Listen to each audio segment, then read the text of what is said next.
Okay, welcome back to the second part of this symposium. Welcome back to the second part of this symposium. As we have the first part with very wonderful presentation and many questions are being asked, we will try to conclude all the questions and ask the presenter later on. For the second part, we have another 4 important speakers, starting from Dr. Frank Charupak, with his topic, the impact of tobacco and nicotine product taxing emerging nicotine products. Dr. Frank earned his BA from John Carroll University and his PhD from the University of New York Graduate School and University Center. He was a distinguished professor at University of Illinois at Chicago, where he also directed the Health Policy Center within the Institute of Health Research and Policy before his retirement in mid-2020.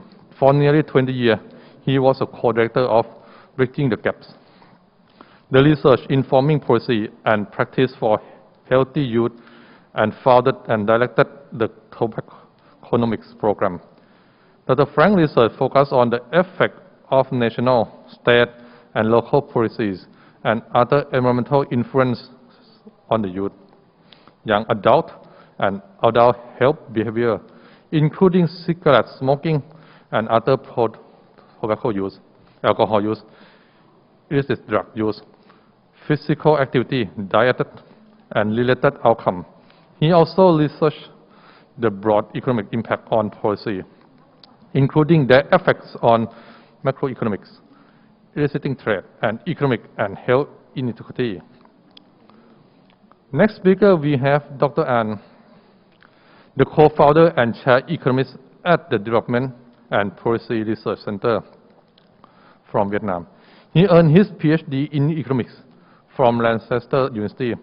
Prior to co-founding the DEPCON in 2005, he worked for the Ministry of Industry and Trade and the National Council for Science and Technology Policy.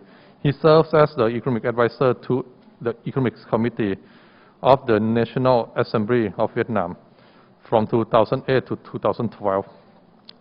Since 2017, Dr. An has led a team of researchers at the DEPCON working on public health issues, including tobacco control efforts in Vietnam with focus on tobacco taxation. He has authored many articles and book chapters. He has published in Oxford Bulletins of Economics and Statistics, Population Economics, Journal of Public Economics Theory, Empirical Economics, and more recently in tobacco control. And his topic today is consumer brand switching behaviors in the face of specific tax increases, evident from decreased choice experiment in Vietnam. Our third speaker is Dr. Feynman Victoria, who joined the Indonesian project, Crawford School of Public Policy, Australian National University in November 2018. Previously, he was the research director of Survey Matter, a research organization based on Yogyakarta, Indonesia. Before that, he was a research economist at the Development Economics Research Group, or DECRG, at the World Bank, Washington, D.C. Dr. Victoria holds a PhD in economics from Michigan State University and was a Lucky Fellow, postdoctoral fellow at the Economic Growth Center, Yale University. His area of research is empirical development, and he was a co-principal investigator of the last 2 rounds of Indonesia Family Life Survey. His topic today is smoking and risk preferred among Indonesian tobacco farmers.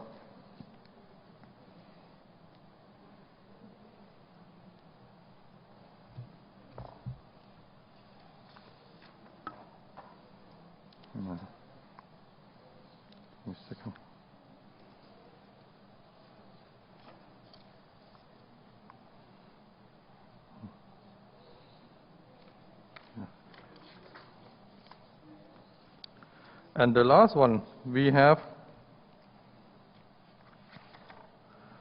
Dr. Sushada ตั้งทอนคุณ from Thailand Health Promotion Institution.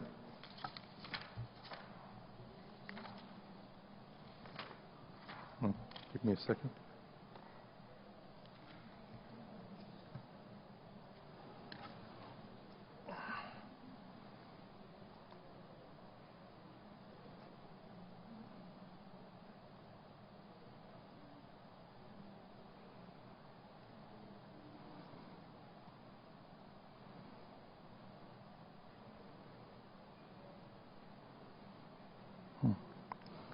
Dr. Sushada from the Health Promotion Institution, she also served as a Committee Tobacco Control Research and Knowledge Management Center of TRC, Faculty of Medicine, Mathibadi Hospital, Mahidol University. She also Supervisory Committee Program under the Thai Health Professional Alliance Against Tobacco or THPAAT Thai Health Academic Work. Dr. Sushada earned BBA, the second class honor in Finance and Banking from Thammasat University, Diplomat in Development Finance, University of Brigham Young, UK. She also get MA Development Study Specialist in Economics, Policy and Planning Institute of Social Study, the Haku, the Netherlands. She got the scholarship from Netherlands government and PhD in Economics, Specialist in Public Economics, Economic Development from University of Hawaii, USA. She got the East-West Center Scholarship. Her present topic is tobacco taxation in Thailand. Is it in compliance with the WHO, FCTC, and the World Bank recommendation? That is her topic, very interesting one. And in the second half, we also have Dr. Violeta Wawalik from USA as our discussant. Dr. Violeta is a senior economist in Health Policy Center with the Institute for Health Research and Policy at the University of Illinois at Chicago. Prior to joining UIC, she worked as a tax policy economist at the World Bank Group from 2013 to 2017, where she lead and support the technical assistance on the variety of tax policy and administration issues in developing countries. She basically focusing on the East and South Asia region. Between 2010 and 2013, she worked as a research associate with the International Center for Public Policy at Georgia State University, and she also published journal article on the optimal tax structure, the macroeconomic and distribution impacts of tax expenditure policy, the tax efforts, and so on. Dr. Violeta received her bachelor degree in the economics from University of Belgrade, Zambia, and her PhD in economics from Georgia State University, with the focus in public finance. And again, we will put the question and answering after our presentation and discussion. So let me first welcome Dr. Franks with his topic, the impact of tobacco and nicotine product taxation, taxing emerging nicotine products. Dr. Frank, please.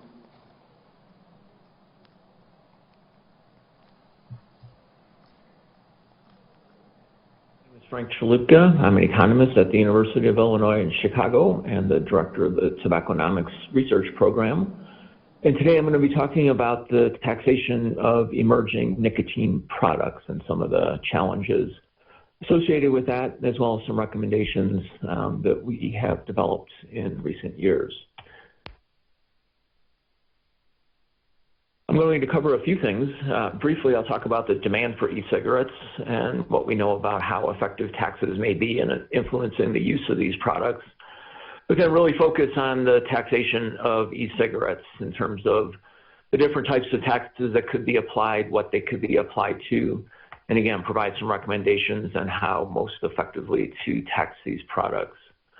This is based on some work that my colleague John Torres and I did in the US, where we interviewed tobacco tax administrators across various states who have been implementing these types of taxes, as well as some of the recommendations that have come out of the WHO that emerged from some meetings that I participated in where taxation of ends were discussed in some depth. When it comes to the demand for e-cigarettes, unlike the demand for traditional tobacco products, we have relatively limited research, although this is an area where the evidence is growing pretty rapidly and consistently over time. And I think there are a few things that have generally emerged from the studies that have been done to date.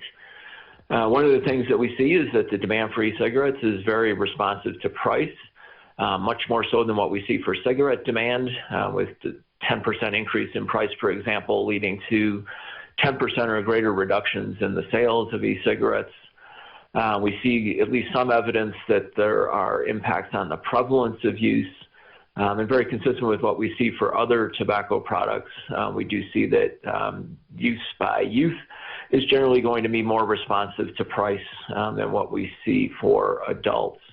I think the other thing that's important to keep in mind is that we do see growing evidence that there is substitution between cigarettes and e-cigarettes. And one of the consequences of this is that if an e-cigarette tax is implemented without a comparable cigarette tax increase, what we'll see is at least some e-cigarette users switching back to traditional cigarettes. Again, this is an area where the research is growing pretty rapidly, an area where there are significant limitations in the data that we have. The markets are rapidly evolving, and I think a lot of room for future research to help clarify some of these relationships. As a result, this has led to a number of governments around the world thinking about taxing e-cigarettes, and we see very different approaches to taxation being used in different countries. One of the questions that comes up is what type of tax to implement. As economists, we talk about two different types of excise taxes: ad valorem taxes that are levied based on price versus specific taxes which are levied based on some measure of quantity. When it comes to e-cigarettes, the typical measure of quantity here is going to be a tax levied on the volume of the liquid used in vaping. So here we see, again, quite a bit of variability across countries, across states and other jurisdictions in the U.S., with some governments applying ad valorem taxes, and then some others applying these specific taxes that are levied based on some measure of volume. In contrast to what we see with cigarettes, we see that relatively few of these countries implement specific taxes that are regularly adjusted for inflation, and that's going to be important if we want to maintain the real value of these taxes over time. And then the other thing that we do see is that some governments have implemented differential types of tax systems where they apply some combination of ad valorem taxes and specific taxes, or where they apply an ad valorem tax to one type of vaping solution and a specific tax to a different type of vaping solution. We've seen that happen in a few of the states in the U.S., for example. When it comes to ease of administration and also to types of taxes that are going to minimize the differences in the taxes that end up being applied to different types of products, here the recommendation is to apply a uniform ad valorem tax. This is generally going to be simpler to administer. It's going to help level the playing field across different types of products, and which is very important given the considerable heterogeneity across products. And it's much easier, again, to administer than some of these more complicated tax systems. Assuming that one goes with an ad valorem tax, then the next question is what price to apply this tax to. And here we see, again, differences across countries and how they're implementing these taxes. Some are going to apply the tax based on the retail price. Others are going to try to do what they do with traditional tobacco products and apply it to a wholesaler or distributor price, or in some cases applying it to the ex-factory price. Here again, I think the easiest thing to do, the one that's going to minimize the opportunities for tax avoidance, the one that's going to deal with some of the challenges that come from the non-traditional distribution chains that these products go through, is to go ahead and implement the tax based on the retail price. This will be easier to implement. This will be something that will be more apparent to consumers as it's going to show up in the shelf price, and is going to have a bigger impact in the end on consumption. All right, the next question comes up in terms of how to tax the solutions that are being used in vaping products. One of the questions here is whether or not to tax all the liquids that are used in vaping or just those that contain nicotine. And again, you see differences across countries. Some tax any liquid that's being used for vaping. Others tax only the liquids that contain nicotine. The challenge here is that there's no easy way to identify which solutions contain nicotine, which solutions do not contain nicotine. That's something that's going to make it very difficult to administer taxes when it depends on whether or not a product contains nicotine, since the tax authorities can't determine this easily. So the recommendation here is a way to, again, minimize opportunities for tax avoidance, to simplify tax administration, is to go ahead and tax all the liquids that are used in vaping. Some governments have implemented taxes then that differ, where they do tax based on nicotine content. Most governments don't do this. They implement the same tax regardless of nicotine content. But we do see some where you have taxes, for example, levied whether or not there is nicotine in the product, and then an additional tax based on the concentration of nicotine. And again, this gets back to the same issue I just talked about. Very complicated to administer these nicotine content-based taxes, given that tax administrators don't have a simple way of testing how strong the concentration of nicotine is. So the recommendation here is to not try to base the tax on the nicotine concentration, and that will simplify, again, tax administration, and again, change opportunities, minimize opportunities for different types of tax avoidance. Then the question comes up about whether or not to tax products that contain nicotine regardless of where it comes from, or those that contain nicotine that's derived from tobacco. A lot of countries' definitions, a lot of governments' definitions of tobacco products are based on definitions that include products that use nicotine derived from tobacco. The complication here, again, is that it's very difficult to determine where the nicotine comes from. And what we have seen in recent years is the emergence of synthetic nicotine products, or synthetic nicotine that gets into these vaping products, which again would create opportunities to avoid a tax if it's a synthetic nicotine and the definition is based on only nicotine that's derived from tobacco.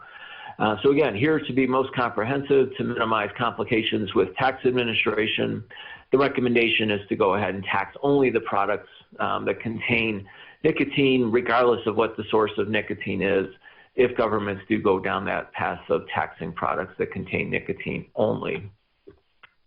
Another big question comes up as to how to tax the devices that are used in vaping. That gets particularly challenging given that there are so many different types of devices that are used in vaping, so many component parts to these devices. It becomes very difficult from a tax administration perspective to try to identify exactly what should be taxed and what shouldn't be taxed. And again, this gets even more complicated when you think of some of the open devices, open systems that are being used, and the devices that are being used in these systems, where users can effectively build these themselves.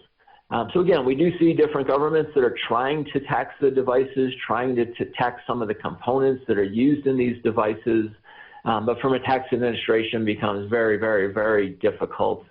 So the recommendation here is to not try to tax these devices. Going ahead and trying to do that creates huge complications for tax authorities, and again, also creates opportunities for tax avoidance. So here the recommendation would be to go ahead and just focus on the liquids. To the extent that closed systems contain liquids that are used in vaping, then go ahead and apply that ad valorem tax to the whole thing, the package including the product, but to not try to tax the product separately. A few other issues that become important in thinking about taxation of e-cigarettes. One of the issues is where to try to collect this tax. As I talked about, you have a lot of options that we've seen with traditional tobacco product taxation. You can tax the manufacturer, you can tax the importer, you can tax distributors, you can tax retailers. And again, with traditional tobacco products, we see different approaches in different jurisdictions. And the same thing is going to be true when it comes to taxing vaping products. The real complication here is that these products typically do not go through the same distribution chains that we see for traditional tobacco products, which makes trying to collect these taxes at different points in that distribution chain very difficult. This is particularly true in a country like the U.S., where most of the traditional tobacco products are taxed at the distributor or wholesaler level.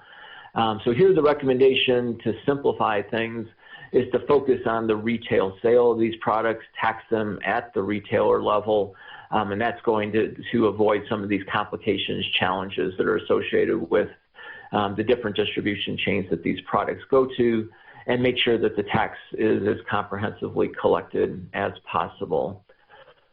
Another big question, probably the most controversial question, is what rate to tax these products at. Again, when we look at the experiences in terms of the types of taxes that are being implemented, we see considerable differences across jurisdictions in how they levy these taxes and how they compare to the taxes that are implemented on cigarettes in particular. Some tax at much lower rates, some try to tax equivalently, and some actually tax at a higher effective rate, like what we see in Indonesia. There's relatively little rationale for some of the differences that we see in the taxes that are being applied. But at this point, I think given the evidence that's emerging about some of the long-term consequences of the use of these products, given at least in some countries, the challenges that we see with high rates of uptake by young people, the recommendation here is to tax these equivalent to cigarettes in most countries. If and when good evidence emerges about relative harms and shows that these products are less harmful than traditional cigarettes, then there would be, I think, the possibility of implementing differential rates where you tax less harmful products at lower rates, more harmful products at higher rates. But I think at this point, given the uncertainty that we see, taxing them equivalent to cigarettes is going to make the most sense. And then the last question comes up about the revenue potential from these taxes. A lot of governments are seeing declining cigarette tax revenues, traditional tobacco tax revenues, as use comes down for these products. So they're looking for alternative sources of revenues to help replace the revenues that are declining from tobacco products. What we see at this point in the countries that have implemented these and the jurisdictions that have implemented these taxes is that the revenue potential is generally going to be relatively small compared to the revenue potential from increasing traditional tobacco product taxes. Use is relatively low. It's very difficult in the countries and the jurisdictions where these taxes have been implemented to get good revenue data. But again, in the work that we did in the U.S., we see that the revenues from e-cigarette taxes, vaping product taxes are going to be very low relative to traditional tobacco product taxes. So here, if the real goal of the tax is to generate revenues, then the best way to do that is to raise taxes on cigarettes, raise taxes on other tobacco products, where most of the use is and where most of the revenue potential is. So again, a very quick overview of what's happening with the different types of vaping product taxes and some initial recommendations on how to go about taxing these products. Again, a few basic points. One is that e-cigarette demand is highly sensitive to price, so taxing these products would have a big impact on use. But there's also then this concern about substitution back to cigarettes and other tobacco products if those taxes aren't changed at the same time as the vaping product taxes are being implemented. Again, we see a number of different governments taxing these products using a variety of different approaches. And we're just starting to understand the experiences that they have with implementing these taxes, collecting these taxes, what the revenues are from that. And we don't have the same sort of best practices that we have when it comes to taxing cigarettes. But the recommendations that I've provided here are based on some of those early experiences with these taxes. The last point to make here is that this is something that would really work best. Taxation would really work best in environments where there is strong product regulation that defines products much more clearly, sets clear product standards. That would simplify a lot of the issues associated with the challenges that I talked about in taxing the products in a way that then would potentially change the recommendations that I provided earlier. So again, a lot of work on this that's being done. You can find some of it on our website on tobacconomics.org. Follow us on Twitter, and you can email me as well to ask further questions. So thank you.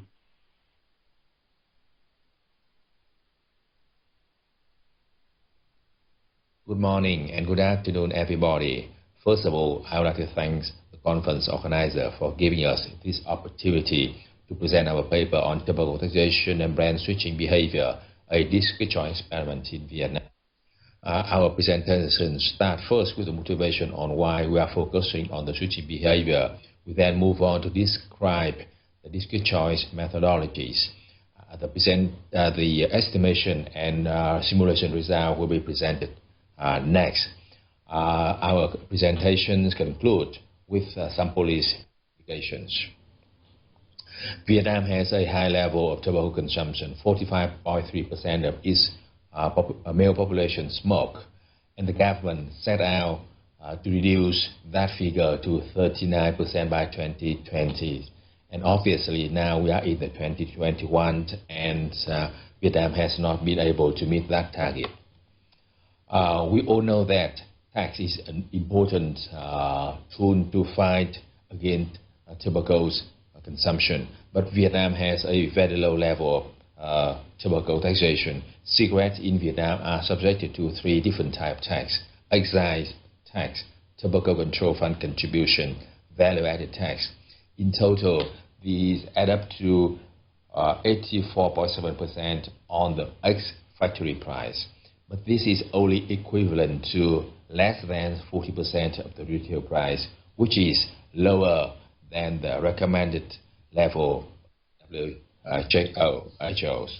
In the last few years, there has been a momentum on reforming the tax, the tobacco taxations in Vietnam. The Ministry of Finance is considering a mixed excise tax system by adding a specific component to its current purely ad valorem tax system. In 2017, the Ministry of Finance proposed a specific component of 1,000 Vietnamese dong. But later, there has been informal discussion that that specific component should be 2,000 Vietnamese dong to be effective. But the WHO even came up with a much higher figure, suggesting that the specific component should be 1,000 Vietnamese dongs. That brings us to our research question, and the research questions are interrelated. The first question we would like to address is, to what extent would the proposed tax increase reduce cigarette smoking and help achieve the 2020 target in Vietnam? This is because when the price increase, some cigarette smoker may switch from the higher price band to lower price band, thereby diluting some of the impact, some of the effect of the tax increase. The second question we would like to address is that to what extent would the illicit cigarette, in this case smuggling from other countries into Vietnam, undermine the effectiveness of the tax increase? The third question has to do with the brand segments. Which brand segment is likely affected most, because it has to do with the state-owned enterprise in the tobacco industry. The methodologies we are going to use is the discrete choice experiment, which is nested within a general household survey we conducted for 1,200 households. We follow a multi-state cluster stratified sampling strategy. The respondents are male and female smoker aged over 18, and the survey was conducted in 3 regions, North, Central, and South. Each region has 400 households. We estimated a random parameter logic model.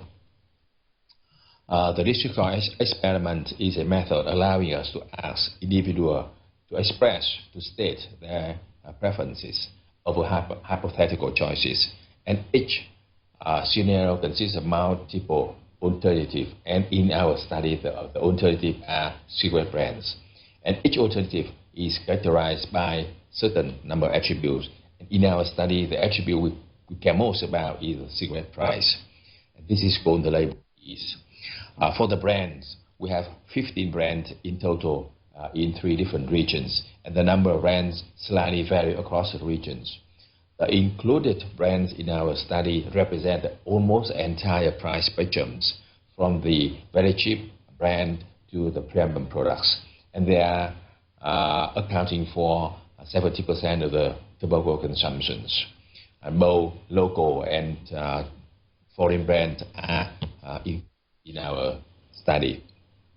In terms of the experimental price, the main idea from our study is to mimic the different proposal of the specific tax component, 1,000, 2,000, and 5,000. These will be included in the designs of the experiment. So we are assuming that the 100 pass-through of the taxation, so the experimental price level will be equivalent to the current retail price plus its specific tax rate. And we also assume that the illicit brands is not affected by the tax reform in the short term. And here is an example of a scenario. You can see a number of brands with the price, and the respondent may choose one that he most likely to purchase, or they can choose none of these.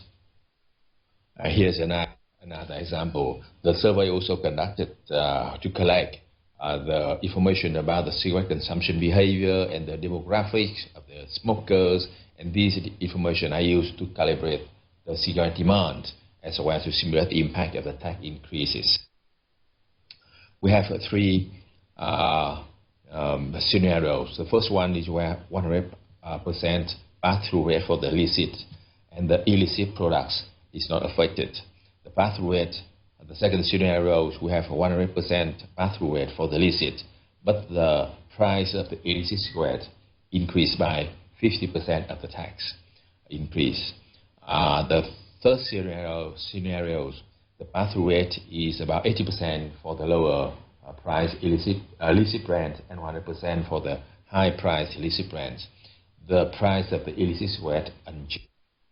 And here is a result of our random coefficient logic model. We care most about the price, the main characteristics, and which is going to be affected by the tax increase. But we also include in a model some information like brand-specific constant, which is interacted with the demographics information of the individual. The much larger model allows us to estimate own price elasticities for all 15 experimental brands included in our discrete choice experiment. The brands here are classified into lower price and higher price brands. The important point to make is that lower price brands generally have higher own price elasticities than higher price brands. This is important because it suggests that the smoker of lower price brands is more responsive to the change in the price induced by the possible tax increases than the higher price cigarette smokers. The overall elasticity in the final column suggests that our study is consistent with the previous estimations. The much larger model also allows us to estimate the cross-price semi-elasticities, reflecting the switching behavior between the brands. This table suggests that the lower price cigarette brands are most sensitive to a change in the price of other lower price brands than the higher price brands.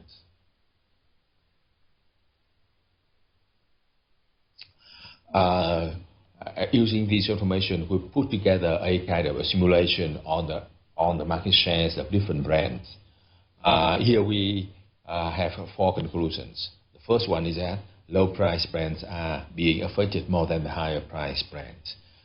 Some smoker will quit while other is switching to illicit products, mostly in the South for Z and Hero. Different specific tax, the higher specific tax will lead to higher quitting rate and smaller smoking equivalents in across scenarios. And of course, different pass-through scenario assumption will result in different impact. Using the simulation result, we can also do some projections for the reduction of smoking prevalence in Vietnam under different scenarios and under different specific components. Overall, we can see that even with the 5,000 Vietnamese dong specific tax, Vietnam may not be able to achieve the target of 39% for 2020s.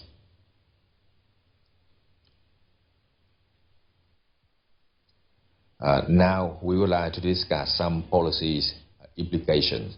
First, the evidence suggests that imposing specific excise tax will incentivize smokers, particularly smokers of low-price cigarettes, to stop smoking. As the smokers of low-price cigarettes are typically low-income earners, this also makes the tobacco tax more progressive. The second implication is that a specific tax rate of 5,000 Vietnamese dong, the highest specific component tax considered at the moment, will not be able to help Vietnam to achieve the target of 39% smoking prevalence by 2020.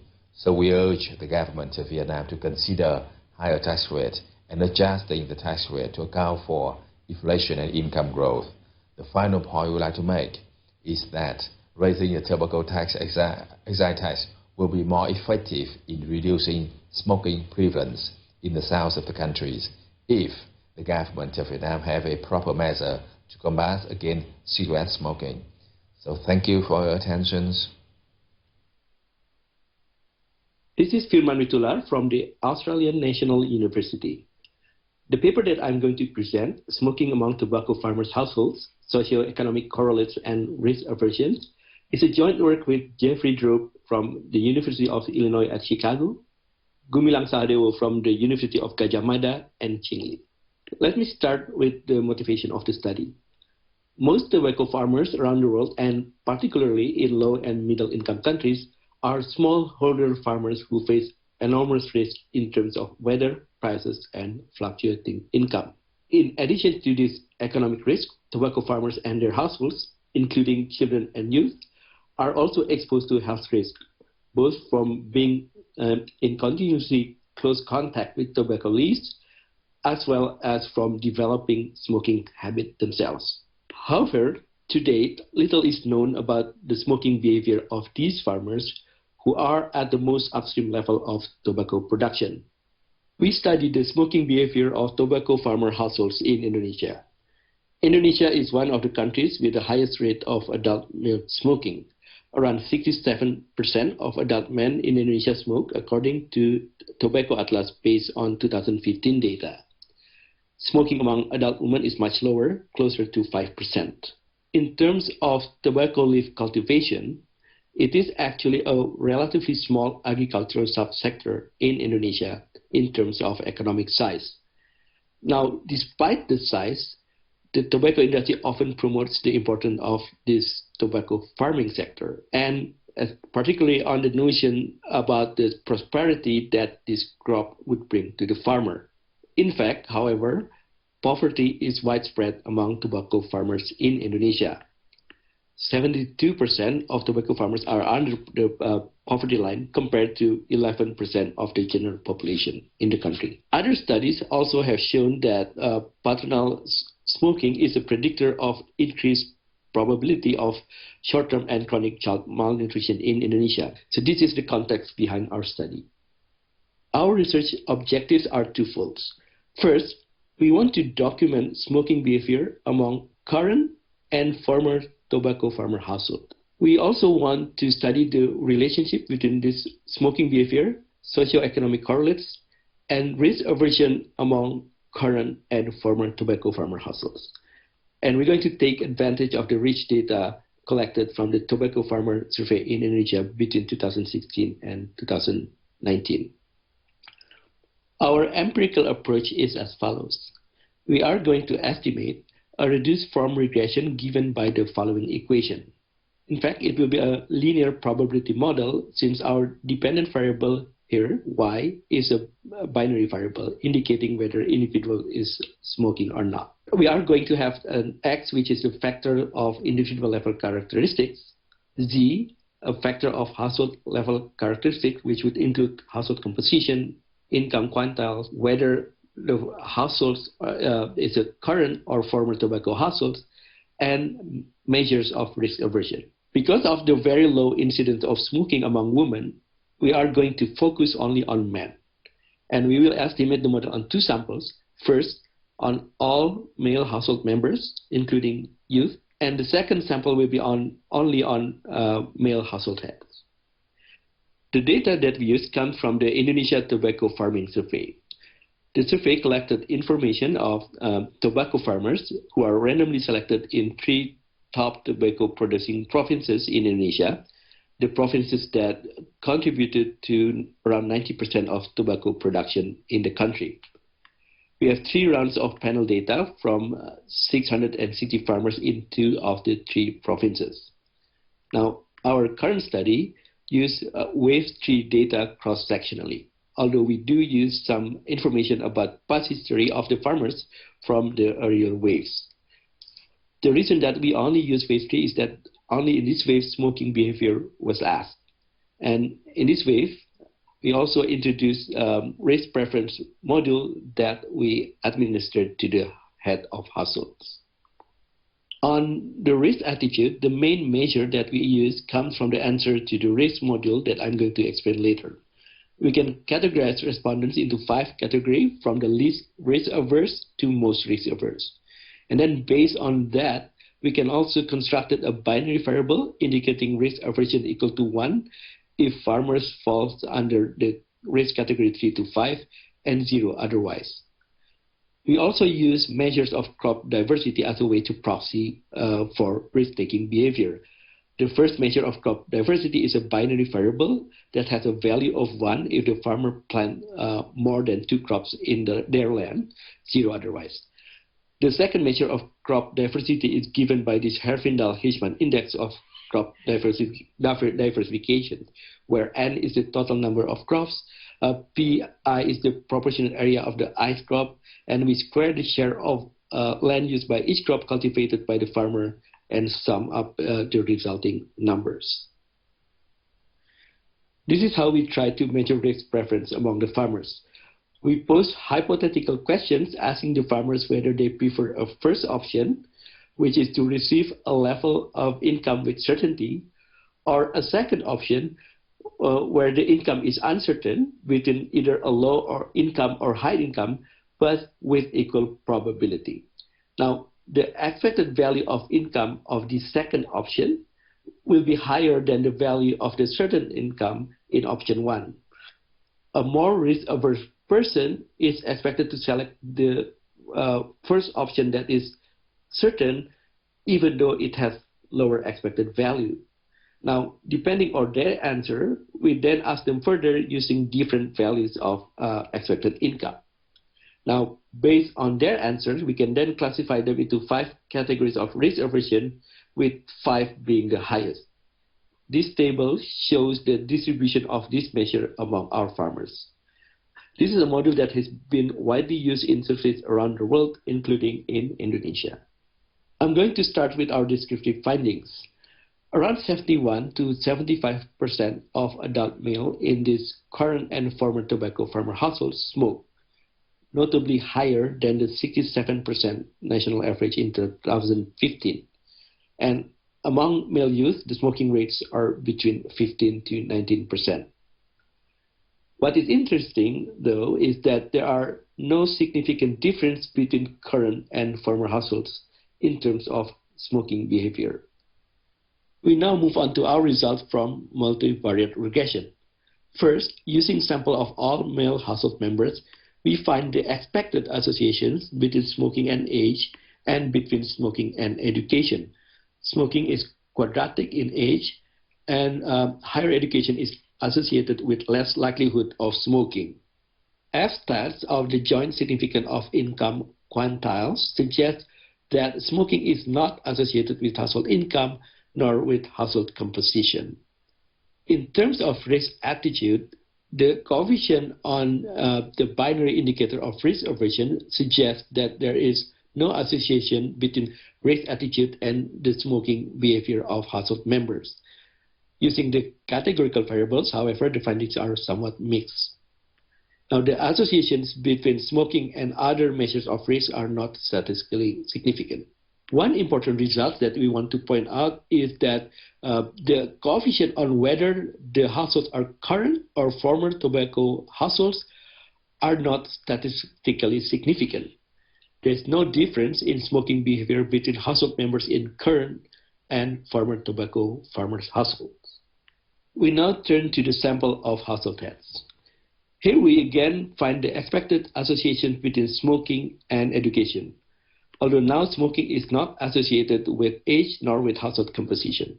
What is interesting in these results is that the coefficients on risk aversion suggest that there is a statistically significant association between risk aversion and smoking. Where the associations are positive, more risk-averse farmers are more likely to smoke. This is counter to what we would expect and to what we typically learn from studies among the general population. Again, there are no difference between current and former tobacco farmer households in terms of smoking behavior. What do these findings tell us? The high rates of smoking among adult men in current and tobacco farmer households compared to the national average may not be surprising, given the closeness between households and tobacco. However, the high rate is a cause of concern given that tobacco farmer households are likely to be poor and given what we know about the link between cigarette consumption and poverty. How about risk attitude? Well, among these farmers, the measured risk attitude is not strongly associated with smoking. When it is weakly associated in the case of household head, the association is positive, which is counter to a number of evidence found in the general population. So what could explain this? One speculative explanation could be that this measure of risk attitude is outweighed by a farmer's familiarity with smoking. So the more risk-averse the farmer is, the less likely they will change their ways or go against the local norm to not smoke. We do find that risk aversion of household heads does seem to be somewhat associated with lower proportion of youth who smoke in the household. Finally, what we think is an important finding of this study is that we find that current and former tobacco farmers are not different in terms of smoking behavior nor in their risk attitude. In fact, these farmers are not that much different in many observable characteristics and elicited attitude. And we think this is an insightful finding that's also consistent with what we find in our study using the same data. We think this is important because while the economic and livelihood outcomes are different between former and current tobacco farmers, these farmers are otherwise similar. What this means is that these farmers are more or less homogeneous, and it is unlikely that change will come from within. It will take genuine incentive from outside, for example, from the government, to engender desirable change. And this has important implications on how we should think about any policy intervention that we want to introduce. And we think this is an important finding. This is the end of my presentation. Thank you, and I welcome your comments and feedback.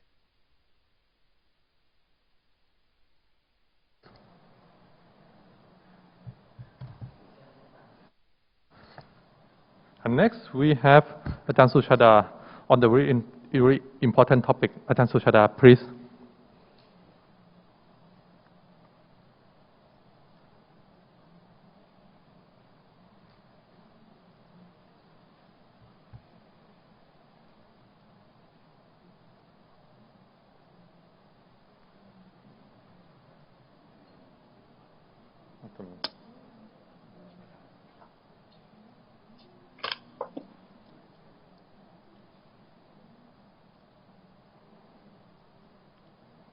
Hi everyone. Hi everyone. Have you hear me? Thank you, Mesh. So please. Hello. Yes, everything is ready, Hi. Ajahn Suchada. Please. Okay, thanks. Okay, this topic of my presentation is tobacco taxation in Thailand. Because we don't have much time, so I will go quickly. The outline of this presentation, this is the outline of the presentation. So I will skip part 1, we will go to part 2.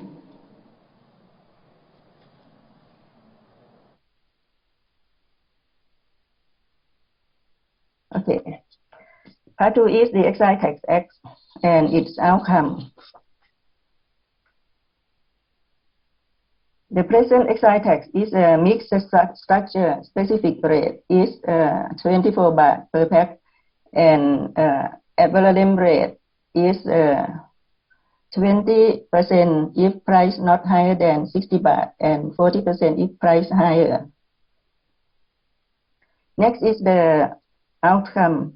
Since being effective, prices of all local brands have increased, but price of some imported brands have decreased.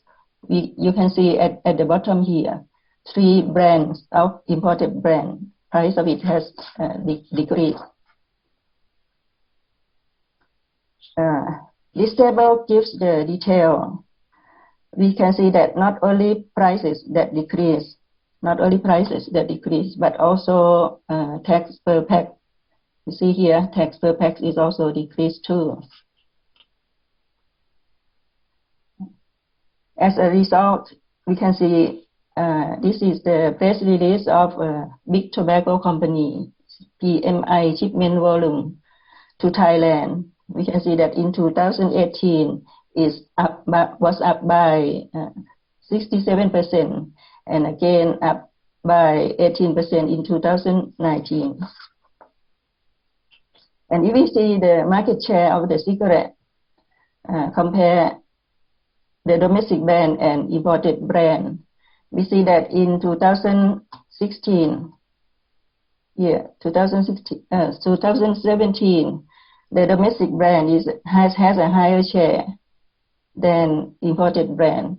But from 2018 on, we can see that the imported brand has higher share. And as a result, government remittance of the state-owned tobacco enterprise have declined, has sharply declined. We can see here, sharply declined from this to this.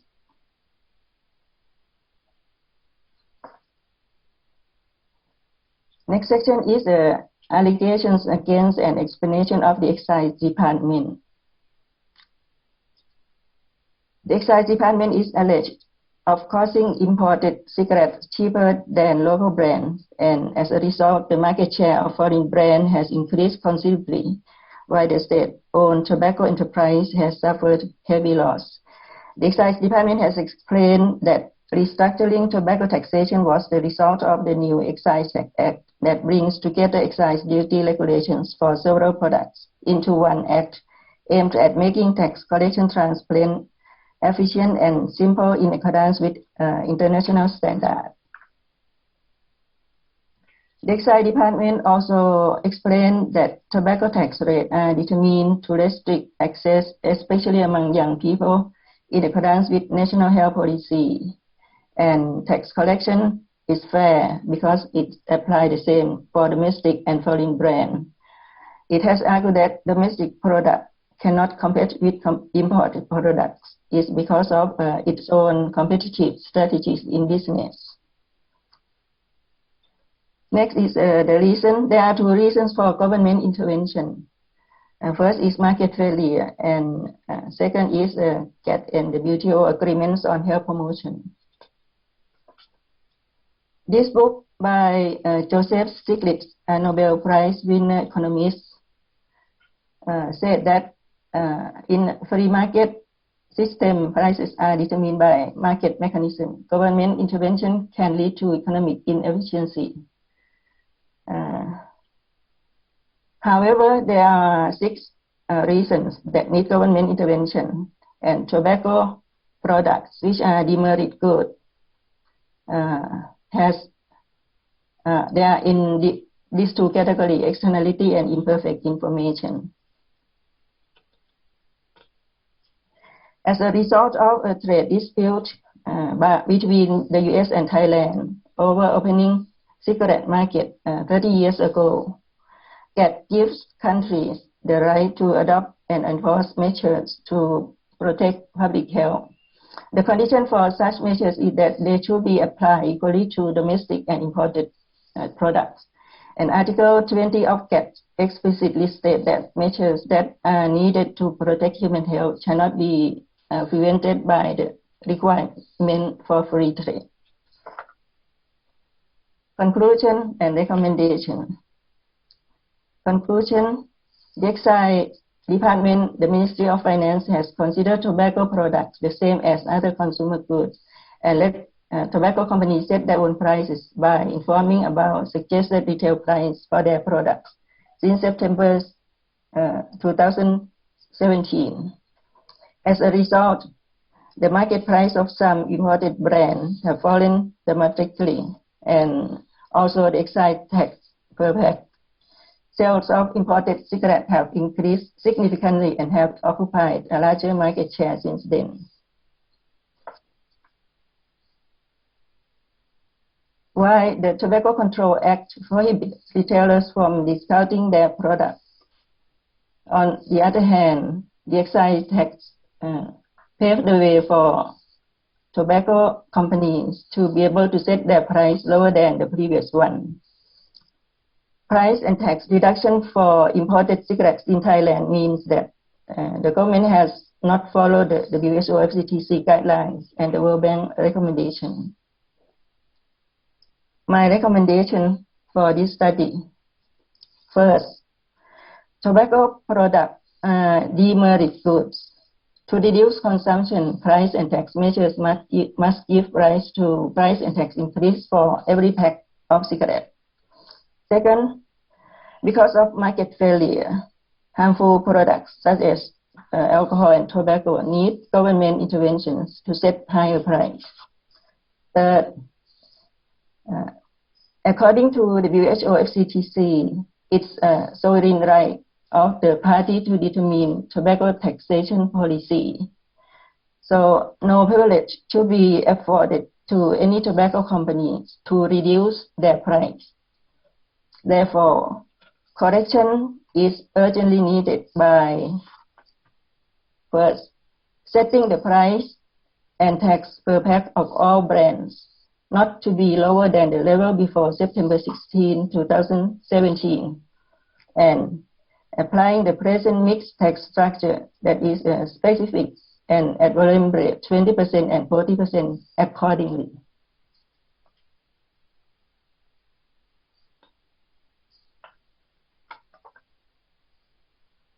The final recommendation, which is very important, is regulations and the implementation of Article 5.3 of the WHO FCTC to be expedited as soon as possible to prevent interference by the tobacco industry. My final say to clarify some misunderstanding. The first is a market failure and the role of the government. It is often said that the existing mixed excise tax structure that has two tiers at volume rate cause cigarette price decrease. Therefore, many people, we have seen many people recommend a mixed tax structure that has a uniform ad volume rate. And I think also the big tobacco companies also prefer the same. Actually, I think it's not because of the two-tier tax rate, but the misconception of the policymakers to consider tobacco products the same as other consumer products. Such a wrong perception prevents the government from intervening in the market. Prices are determined by market force and therefore have decreased, resulting in tax avoidance from 40% to 20%. I have heard many people say that the WHO recommend a uniform ad volume rate. Is that true? According to the recommendation at the end of Guiding Principle 1 of the WHO FCTC guideline, Article 6, as follows here, all this. And according to principal 3.2 year.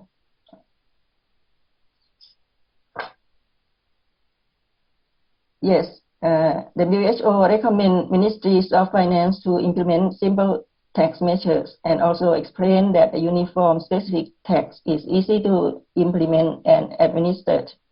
But nowhere does the World Bank and WHO explicitly recommend a uniform ad-valorem rate or a mixed structure that has a uniform ad-valorem rate.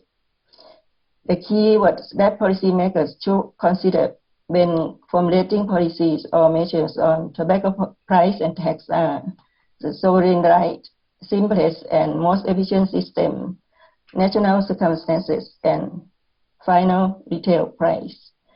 The final retail price and tax per pack of all brands must not be lower than the highest price and tax that they used to be. Here comes the question to WHO. This map shows the highest achieving country using tax and price measures. As we see that the excise department has led price decrease. The brand sold the most has changed from 86 baht for domestic brand to 60 baht for imported brand, making cigarette more affordable for young people. According to the WHO report, tobacco excise tax in Thailand in 2020 accounts for 78.6% of the retail price of the most sold brand.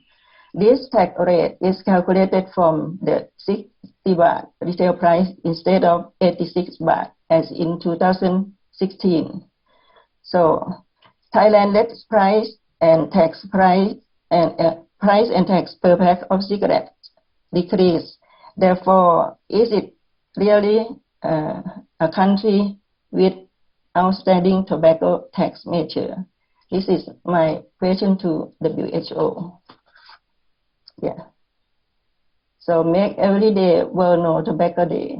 Thank you very much. That's it. อาจารย์สุชาดาตั้งธรรม This is one of the very important topic for today, as your topic will make the. Thank you very much, อาจารย์สุชาดาตั้งธรรม This is one of the very important topic for today. Yes. Your topic will make the policy maker rethink on their activities. So next will be Dr. Violata. Please.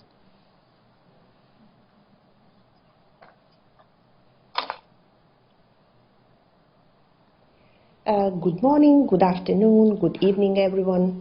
I would first like to thank all the presenters for their very interesting presentations, and then to the organizers for inviting me to be a discussion in this session of the conference. I'd like to start my presentation with some evidence on the impact of tobacco consumption and tobacco tax and why this matters to us. The evidence shows that tobacco use is one of 3 major risk factors for NCDs. NCDs cause more than 2/3 of mortality in the world. More than 40% of these deaths are premature and most are preventable.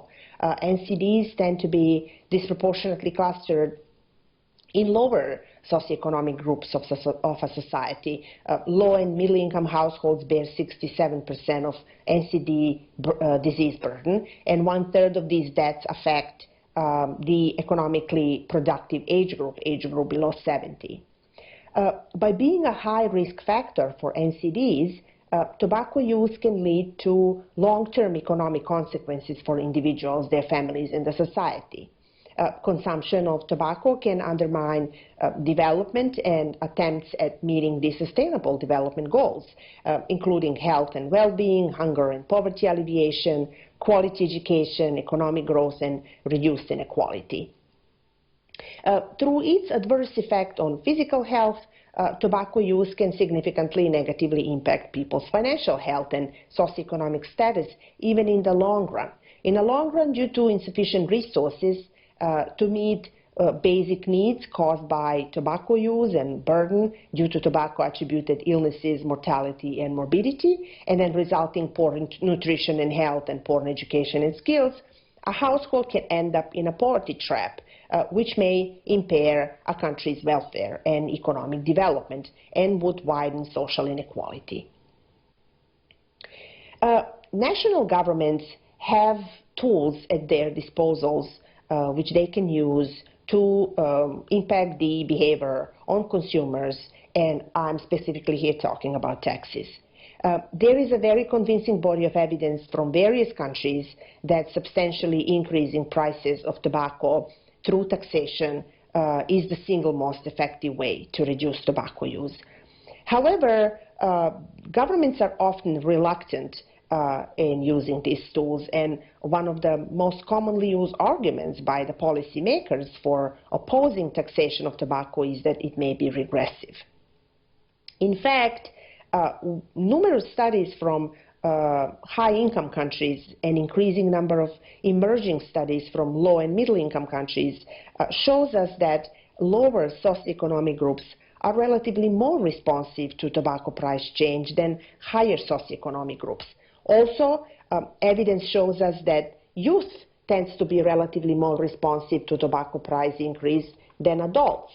So the evidence shows that the concern about the harmful effect on the poor may be overstated, and on the contrary, it can result in health and welfare gains without imposing an excessive burden on the poor.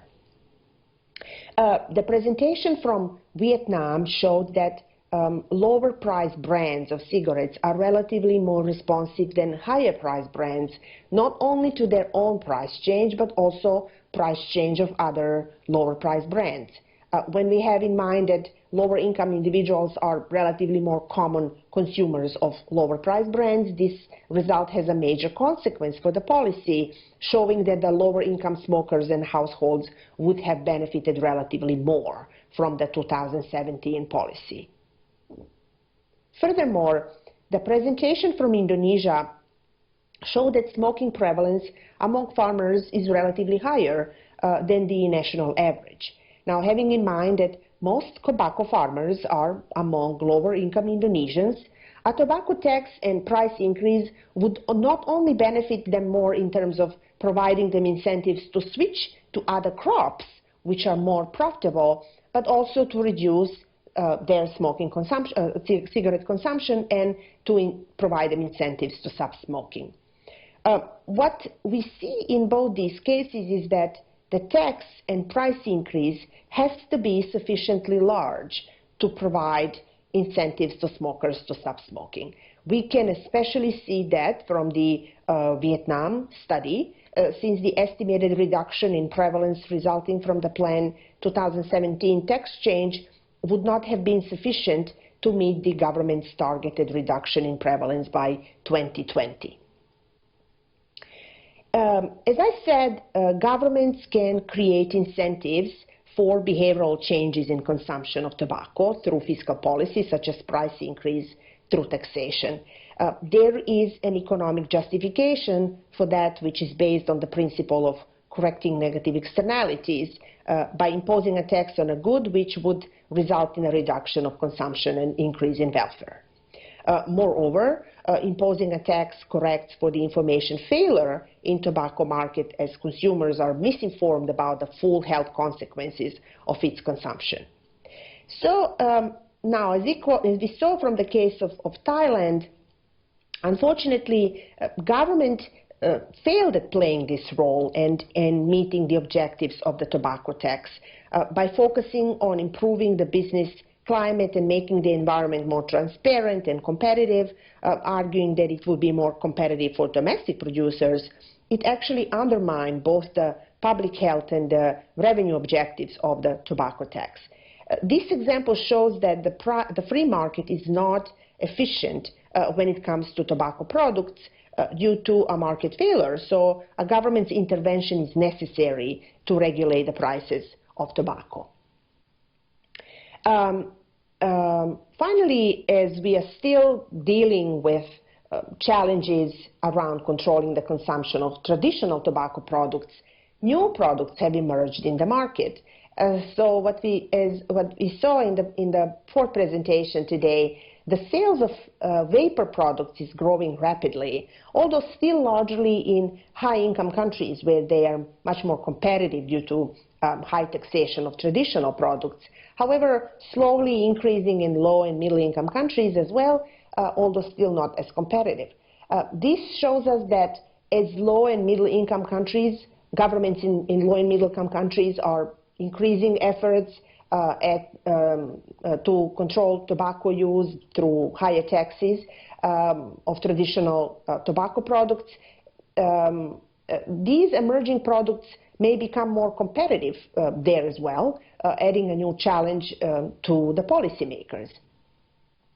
So for the end, I have a couple questions or comments to some presentations that we saw today. Specifically in case of the study from Indonesia, we saw that smoking prevalence among farmers is higher, relatively higher than the national average. How does this compare with other tobacco producing countries? Is that something, is this result something that we should have expected or not? Also, it would have been useful to see some descriptive statistics, which would then help us understand the structure of the sample as well as the results. For example, what is the structure in terms of education, in terms of income, in terms of risk aversion? My assumption would be that farmers are relatively less educated and belong to lower income groups of the society. Also, I'm not really sure how much there is variability in terms of the measurement, current measurement of risk aversion. Now, depending on that, how much variability there is, maybe the current way of measuring risk aversion is really not really appropriate for Indonesia. Maybe another way should be applied. Furthermore, I would assume that crops desertification measures risk aversion to some extent. And my assumption would be that farmers who are relatively more risk averse would produce a larger number of different crops. So maybe instead of using just a dummy variable, maybe it would have been better to use a continuous variable that would actually measure the number of crops produced by farmers. And finally, given that a lot of these variables are really actually dummies, maybe there is some collinearity causing them to be statistically insignificant and with such a small magnitude. So maybe this is something to look into. And a couple comments for the presentation from Thailand. We saw price, I think in slide 13, price of a significant number of brands has increased as a result of the policy change, but also the conclusion says that the prices have declined. Why is that? I'm wondering what is the difference in weighted average price before and after the policy change. It would have been useful to show that. Also, the presentation showed that the 2017 policy change resulted in a major shift in market share from domestic to foreign producers and a significant decline in excise tax collection. I'm wondering what happened with smoking prevalence, what is behind this revenue decline. So these are all my comments.